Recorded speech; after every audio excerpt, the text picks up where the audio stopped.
Assalamualaikum dan salam sejahtera.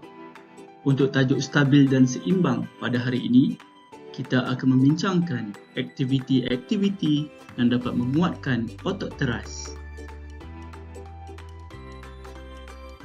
Apakah itu otot teras? Otot teras ialah otot utama dan penting yang terletak pada bahagian tubuh badan kita.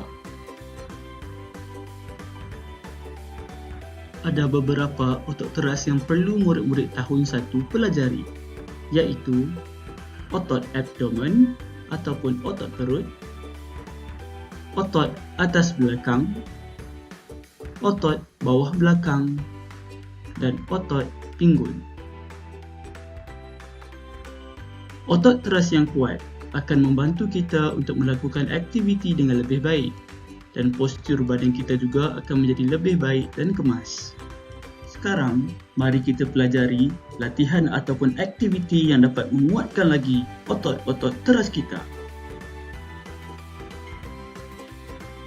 Antara aktiviti yang dapat menguatkan otot abdomen ialah aktiviti mengempis abdomen. Dalam aktiviti ini, kita perlu menarik nafas dan mengempiskan bahagian abdomen, iaitu bahagian perut. Tahan nafas buat beberapa saat dan hembuskan semula nafas secara perlahan-lahan.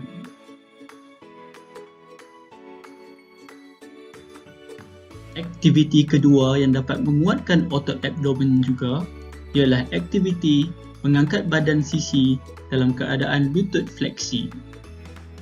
Untuk melakukan aktiviti ini, kita perlu baring sisi dengan sokongan pada bahagian siku dan lutut.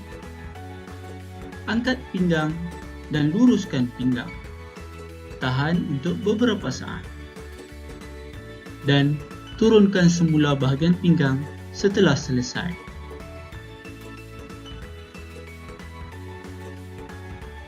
Untuk menguatkan otot bawah belakang dan pinggul pula, kita boleh melakukan aktiviti mengangkat tangan dan kaki secara bersilang. Untuk aktiviti ini, kita perlu sedia dalam posisi merangkak. Angkat dan luruskan tangan dan kaki yang bertentangan. Sebagai contoh, tangan kanan dan kaki kiri. Tahan posisi ini untuk beberapa saat. Kembali ke posisi merangkak dan ulang semula dengan tangan dan kaki yang berlawanan.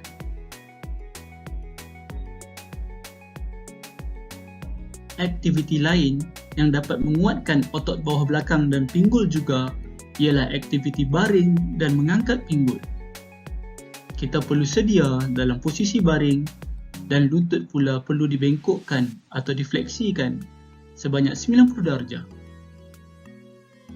Angkat pinggul dan luruskan pinggang. Tahan kedudukan ini untuk beberapa saat. Dan kembali ke posisi asal setelah kita selesai melakukan aktiviti.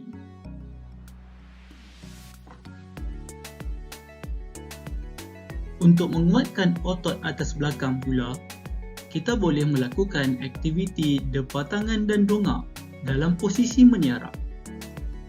Untuk melakukan aktiviti ini, kita perlu sedia dalam posisi meniarap dan mendepakan tangan. Angkat tangan ke atas dan dongak. Tahan posisi ini untuk beberapa saat. Dan kembali ke posisi asal meniarap setelah selesai.